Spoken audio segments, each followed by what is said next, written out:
അതൊന്ന് നോട്ട് ചെയ്തോട്ടോ. ഇതൊക്കെയാണ് കഴിഞ്ഞ 8-9 കൊല്ലമായിട്ട് സർക്കാർ ഉറപ്പാക്കുന്നത്. അതുവരെയുള്ള പ്രവാസി ക്ഷേമത്തിൽ നിന്ന് വലിയ മാറ്റങ്ങളാ അന്ന് CM പ്രഖ്യാപിച്ചേ. അദ്ദേഹത്തിന്റെ വിഷൻ അതിലുണ്ട്. ഓക്കെ, ഞാൻ മുഴുവൻ കേട്ടോളൂ. എടാ, നാളത്തെ യാത്ര സെറ്റ് അല്ലേ? അതെ, ഇപ്പൊ നാട്ടിലുള്ള 2 പ്രവാസികളെ ലൈനപ്പ് ചെയ്തിട്ടുണ്ട്.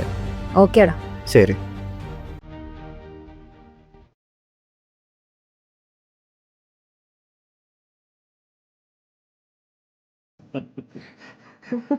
അത് കറക്റ്റാ. അല്ലെങ്കിലും ലോക കേരള സഭ ഗംഭീര ആശയമായി. നാട്ടിൽ വോട്ട് ചെയ്യാൻ പറ്റാത്തവരെ ഞങ്ങൾ പ്രവാസികൾ.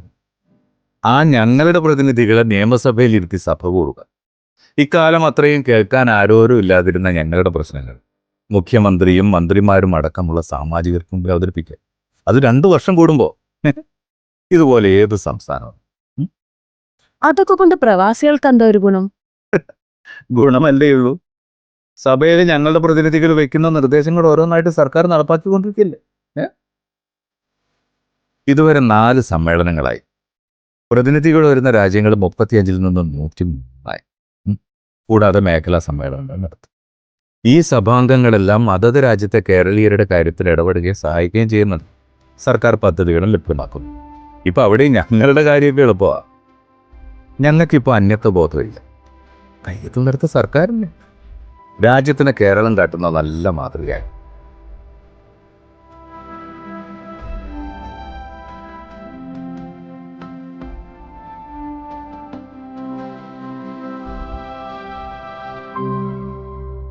എടാ, അത് കഴിഞ്ഞാലേ ലോക കേരളം എന്ന് പറഞ്ഞൊരു പോർട്ടലുണ്ട്. നീ അതൊന്ന് നോക്കണേ. ഓഹോ, ഇത് കിടക്കാച്ച സാധനമാണല്ലോ. ലോകത്തെ മുഴുവൻ കേരളീയരെയും കൂട്ടിയിണക്കാനുള്ള കേരള സർക്കാരിന്റെ ഓൺലൈൻ പ്ലാറ്റ്ഫോമാ. NRS മാത്രമല്ല, ഒരുപാട് പ്രവാസി സംഘടനകൾ രജിസ്റ്റർ ചെയ്തിട്ടുണ്ടെന്ന്. സ്പോർട്സ് ക്ലബ്ബുകൾ, പ്രൊഫഷണൽ അസോസിയേഷനുകൾ, സാംസ്കാരിക ഗ്രൂപ്പുകൾ, ബിസിനസ് ശൃംഖലകൾ വരെ രജിസ്റ്റർ ചെയ്യുക. പ്രവാസികൾക്കായി psychological consultations, Ayurveda consultation, skill certifications എന്നിവയും പോർട്ടലിലൂടെ ഉടൻ വരുന്നുണ്ടെന്ന്. അതെ, അതും സർക്കാരിന്റെ നല്ലൊരു ഇനീഷ്യേറ്റീവാണ്. ഇവിടെ നിന്ന് ഇറത്തോട്ടെ. എടാ, നമ്മളിപ്പോ കാണാൻ പോകുന്നതേ NRK അസോസിയേഷന്റെ നേതാവ് എന്ന് പറയുന്ന ലിഡിയുടെ വീട്ടിലേക്കാണോ? അതെ, അവർക്ക് ഇതിന്റെ കണക്കുകളൊക്കെ കാണാൻ പാടാ.